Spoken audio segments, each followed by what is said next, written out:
प्रणाम बंधन हो जाए। कौन महात्मा चाहता है, किसको भूख है प्रणाम करने की? पर महात्मा किसी किसी शिष्य को फोन करके भी रोड पर बुलाते हैं और कहते हैं आ जाओ, दर्शन कर जाओ, आशीर्वाद ले जाओ। यानी आदमी घर बैठे न्योता मिल रहा है आशीर्वाद लेने का। लाखों लोग लाइन में लगे आशीर्वाद की तलाश में घूम रहे हैं, एक आदमी को फोन बुला करके आशीर्वाद दिया जा रहा है। तो जिसको आशीर्वाद का न्योता मिला है उसको तो भगवान ने गोद में बिठा रखा है, ऐसा समझना चाहिए। कितनी माथा पच्ची करनी पड़ती है प्रणाम करने को, कुछ आशीर्वाद को पाने के लिए। एक आदमी को घर बैठे आशीर्वाद मिलता है, पर कभी कभी आदमी स्वार्थ में आकर के ऐसे परम सौभाग्य को भी अपने हाथों से ही पैरों पे कुल्हाड़ी मार लेता है, अपने स्वार्थ में पागल होकर, अंधा होकर। महात्मा की, भगवान की कृपा सहज जिसके ऊपर बरस रही है वो नंद जी है, यशोदा जी है, पूरा गांव गोकुल है। आज नंद यशोदा की वजह से, ग्वाल वालों की गौ सेवा की वजह से, आपस में प्रेम के साथ रहने की वजह से सारे देवता गांव में पधार रहे हैं। कल मैंने मंत्र बोला था, आपने मंत्र को सुना था रात को, रात की कथा में। संगक्षध्वम संभतध्वम शंभो मनांसि जानताम देवः भागम यथा पूर्वे सम जाना नाम उपासते। देवा भागम यथा पूर्वे, यथा पूर्वे, पूर्व का अर्थ आप जानते होंगे, पूर्व माने पहले, यथा माने वैसे, पहले जैसे। पहले जैसे देवता को सारी जनता जिस तरह से भजती थी, उपासना करती थी, उसके फलस्वरूप देवता क्या करते थे? तो कहा देवा भागम, देवता यश प्रदान करते थे भजने वाले को। पर देवता यश देते थे तो उस समय उसकी खूबी देखते थे कि ये केवल भजन ही कर रहा है कि समाज में भी इसका किसी से प्यार मोहब्बत प्रीत है, मेरे बंदों के साथ ये नफरत से जीता है कि प्रेम से जीता है। तो जो बंदा भगवान को भज रहा है और अब भगवान के बनाए हुए बंदों से भी उसका प्रेम है, ऐसे के ऊपर देवता यश बरसाते थे। जो देवताओं को भज रहा है, भगवान को भज रहा है और समाज के साथ में cut cut cut cut cut cut cut cut cut cut cut cut, ऐसे भगवान के भगत के ऊपर भगवान का यश नहीं बरसता। आप ध्यान कर लो, मछली को कितना भी साफ पानी से धो लो 1000 बार, पर उसकी बदबू जाने वाली नहीं है। अब बताओ, आपके लिए बताया है ये? मछली को कितने भी निर्मल पानी से 100 बार धो लो, गंध नहीं जाएगी। कबीर जी कहते हैं ऐसी बात। कबीर कहते हैं कि गंगा नहाओ, जमुना नहाओ और नहाओ सरस्वती। आप सब त्रिवेणी स्नान कर लो, पर जब तक तुमने अपने मन को नहीं धोया तो तुम्हारा नहाना मछली की तरह है, गंध मिटने वाली नहीं है, गंध नहीं मिटेगी। इसलिए भगवान का भजन आप जितना करते हो उतना भगवान को पसंद है, पर भगवान के भेजे हुए बंदों के साथ आपका व्यवहार कैसा है, उस पे भजन के नंबर मिलते हैं। व्यवहार की वजह से तो जेल में बहुत सारे अपराधियों की सजा कम हो जाती है। आजीवन कारावास वाले 10-15 लोगों को जानता हूं मैं, उनके 10-10 साल में ही छूट गए। क्यों? 10 साल में उन्होंने ऐसा व्यवहार, ऐसा रचा जेल में इतिहास, सज्जनता का, सरलता का, परिश्रम का, मेहनत का, कि सारी सरकार के दिमाग को पलट दिया, जज के फैसले को भी पटक दिया। आजीवन कारावास वाले को 10 साल में मुक्ति प्राप्त हो गई। ये जेल का संविधान भी भगवान के जैसा ही समझो। परमात्मा के यहाँ से भी हमारे जैसे पापियों को जल्दी मुक्ति प्राप्त हो सकती है, सजा माफ की जा सकती है, पर उसके लिए आपका व्यवहार कुशल होना चाहिए, कुशल व्यवहार होना चाहिए। कितना भी नहा लो गंगा यमुना सरस्वती, कितने भी तिलक चट्टे लगा लो, आपको जितना पटे, पर आपका मन जब तक भगवान से नहीं जुड़ता तब तक यश नहीं मिलता भजन को।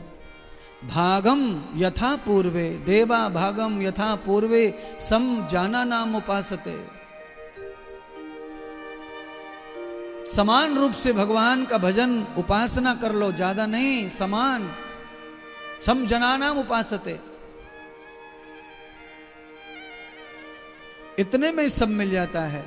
देखिए नरसिंह भगत बहुत ज्यादा कोई भजन नहीं करते थे भगवान का, पर नरसिंह भगत का गुण क्या है, लक्षण क्या है, जिससे भगवान इतने रीझ गए कि भात लेकर मामा बनकर आ गए। सोना चांदी हीरे मोती गाड़ियों में भर भर ले आए। नरसिंह भात अंधे बहरे लंगड़े लूड़े महात्माओं को भर के ले जा रहा बेटी के गांव में भात भरने के लिए, और पास में एक कौड़ी थैली में है नहीं, काहे से भात भरेगा, पर भगवान के ऊपर भरोसा करके चल पड़ा।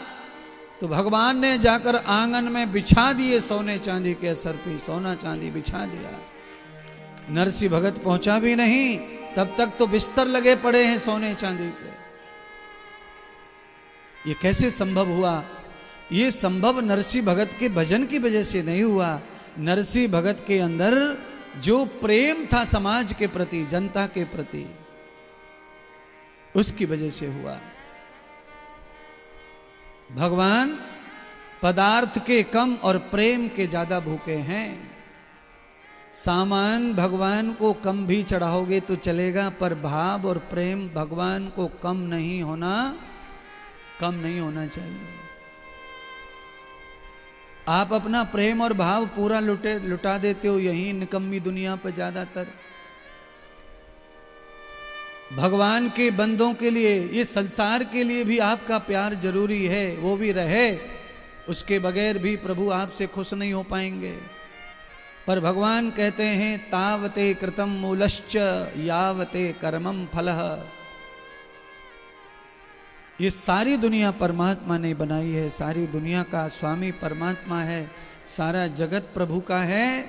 तो उसके बनाए हुए संसार को भी आप प्यार करो, व्यवहार करो, अच्छी रीत से रहो। ईर्षा, घृणा, द्वेष, जलन, कपट, छल, छिद्र, ये सारी बुराइयां आप में एक दूसरे के प्रति अगर हैं तो आपका भजन कोरा है, व्यर्थ है, आपका जपन व्यर्थ है, आपकी आरती पूजा दिया वाती सब व्यर्थ है। क्योंकि महात्मा बुद्ध कहते हैं कि आप जब मंदिर में दिया जलाते हैं, आप मंदिर में दिया जलाओ, एक नहीं 1000 बार जलाओ, पर पहले अपने अंदर अभिमान और क्रोध के दिए को भी उसे बुझा दो। वो ज्यादा जला हुआ है, उसे पहले बुझाओ। अभिमान और क्रोध का दिया बुझे मन में से तो घी का दिया आपकी जिंदगी को रोशन कर सकता है। घी का दिया रोज जलाओ, पर मन का दिया क्रोध का जलता रहे, अहंकार का जलता रहे, ईर्ष्या का दिया जलता रहे, घृणा का दिया जलता रहे, तो फिर बाहर का दिया परमात्मा को स्वीकार नहीं है। इसीलिए पहले इस दिए को बुझाओ जो तुम्हें अंदर से खत्म कर रहा है, मैट रहा है। कौन है, कहां से सीखें ये बात? तो आज महादेव ने ये बात सिखाई कथा में कि इतने बड़े महादेव त्रिलोकीनाथ आज यशोदा के नगर गोकुल में आए तो सबसे छोटे बनकर आए और छोटे बनकर गिड़गिड़ा कर दर्शन कर रहे हैं। बोलो, भगवान शिव का तो डायरेक्ट संबंध है नारायण से। यशोदा की क्या जरूरत है बिचौलियाओं की? वो सीधे किसी भी रूप में चाहते मिल लेते। पर आज यशोदा को भी भगवान शिव जी ने मान दिया, नंद जी को भी मान दिया। क्यों दिया मान इसलिए दिया क्योंकि यशोदा और नंद शिवजी से भी ज्यादा महान है, यह शिवजी जानते हैं अपने मन से। शिवजी ने निश्चय किया अगर यशोदा नंद से ज्यादा मैं महान होता तो भगवान मेरे यहाँ पर ही प्रकट होते, पर मेरे यहाँ परमात्मा ने प्रकट होकर लीला की नहीं, ये ग्वाल के घर में लीला की है, तो ग्वाल हमसे ज्यादा ही परमात्मा को प्रिय होगा, तो ही तो भगवान ने उनको पिता बनाया है, माता बनाया है। इसीलिए भगवान के माता पिता का भी सम्मान होना चाहिए। अर्थात अर्थात आप हमारा सम्मान करते हैं, अगर मेरे माता पिता जीवित होते और वो आपके सामने आते तो मुझसे भी ज़्यादा उनका सम्मान भी आपको करना चाहिए, तब जाकर आपकी भक्ति सफल होती है। आप जिसको अपना इष्ट मानकर भगवान मान के पूछते हैं, उनके माता पिता का सम्मान होना आपके लिए बहुत आवश्यक है, उनकी स्तुति करना आवश्यक है। वो माता पिता धन्य हैं जिन्होंने ऐसे गुरुजी हमको दिए, ऐसे राम हमको दिए, ऐसे कृष्ण हमको दिए, तो ये स्तुति करना आवश्यक है। क्यों? इतनी दुनिया बड़ी है, इतनी दुनिया में देवकी को, यशोदा को भगवान ने क्यों माँ बनाया? और दुनिया में माताएं कहाँ चली गई थी? बहुत सारी माताएं। परीक्षित जी ने ये सवाल किया भी है सुखदेव जी से, क्या लक्षण था ऐसा? तो भगवान ने यहां पर उनके कई जन्मों की कथा सुनाई है, देवकी वसुदेव की कई जन्म पीछे की कथा सुनाई और कहा कि कई जन्मों से लेकर, हजारों जन्मों से लेकर के वो निरंतर भगवान को इसी रूप में भज रहे थे। आज भगवान ने हजारों वर्षों के बाद उनकी इच्छा पूरी की और वो हर जन्म में यही कामना कर रहे थे। आज भगवान ने उस कामना को पूरा किया। इसीलिए नंद यशोदा दोनों, देवकी वसुदेव, ये दोनों पात्र हैं जय जयकार के। शंकर भगवान ने उनका भी जय जयकार किया। और जय जयकार की तो पंक्ति मैंने गाई भजन में, अरे जुग जुग जी और यशोदा मैया तेरो लैलिया। अच्छा, ये भजन की लाइन डायरेक्ट भगवान को भी तो कही जा सकती थी, अरे जुग जुग जी और कन्हैया तुम जुग जुग जी और जुग जुग। मैया को निकाल के साइड में खड़ी कर दो, क्या फर्क पड़ रहा था? मैया कोई लड़ने आ रही थी? आप डायरेक्ट भी अपने किसी के बच्चे को चॉकलेट दे दो मैया को, तब भी खुशी होती है। और 1-2-3 दे दो, माँ के द्वारा दे दो तब भी खुशी है, डायरेक्ट दे दो तब भी खुशी है। तो मैया को खुशी तब भी थी, डायरेक्ट भी आशीर्वाद दिया जा सकता था, पर ना, यशोदा मैया को बीच में लेके सम्मान देके और ये कह के कि मैया तेरे ललना का जुग हो जीवन, बड़म्पन मैया को मिलना चाहिए। तो शंकर जी ने दिया, देवताओं ने दिया। आप सबको ये कथा विस्तार से सुनाने के पीछे मेरा मन क्या कहता है।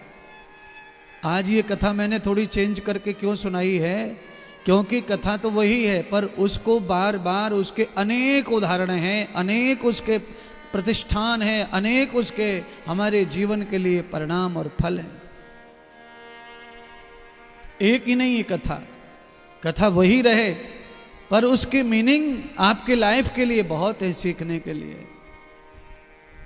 अब मैं ये बताना चाहता हूं कि हमारे इस दुनिया में, गांव में, समाज में किसी की औलाद बहुत अच्छी निकल गई, बड़ा नाम कमा लिया, तो आपको चाहिए कि आप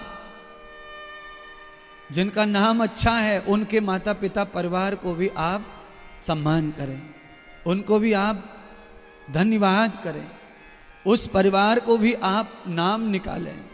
जिस परिवार का कोई एक व्यक्ति यशस्वी हो गया समाज में, वो व्यक्ति अकेले का कमाल नहीं है, उसको सफल करने में पूरे परिवार का सहयोग होता है, इसलिए कोई सफल होता है। इसलिए पूरा परिवार हकदार है सम्मान का, प्रतिष्ठा का, उन्नति का, प्यार का, मोहब्बत का।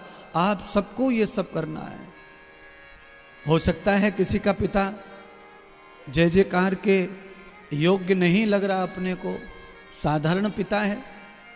अब बताओ, नंद बाबा तो गैया चराते हैं, उससे ज्यादा साधारण क्या होगा? गायों के पीछे जंगल में रहते हैं, इससे ज्यादा कोई क्या साधारण होगा? पर ना, गैया चराता है, कोई बैल चलाता है, हल चलाता है, उससे उसकी साधारणता की तराजू की तौल अच्छाइयों से की जाए तो वो ठीक नहीं है। हल चलाने वाले तो चौधरी चरण सिंह भी थे, वो प्रधानमंत्री बने, वो भी हल जोतते थे सुबह 4 बजे अपने खेत में। अब हल चलाने से ये मतलब नहीं है कि हल चलाने वाला कोई आदमी महान नहीं हो सकता है, चाय बेचने वाला कोई आदमी महान नहीं हो सकता है। कपड़े सिलने वाला कोई व्यक्ति महान नहीं हो सकता है, मटका बनाने वाला, गढ़ा बनाने वाला कोई महान नहीं हो सकता है, जूते चप्पल बनाने वाला कोई महान नहीं हो सकता है। अगर जूते चप्पल बनाने वाला रविदास हो सकता है, गढ़ा बनाने वाला गोरा कुम्हार संत हो सकता है, तो फिर दुनिया में कोई क्या नहीं हो सकता है। अच्छा बनने के लिए उसके काम और रोजगार से अच्छाइयों का कोई तालमेल नहीं है। चप्पल गांठने वाला, काशी में निवास करने वाले संत रविदास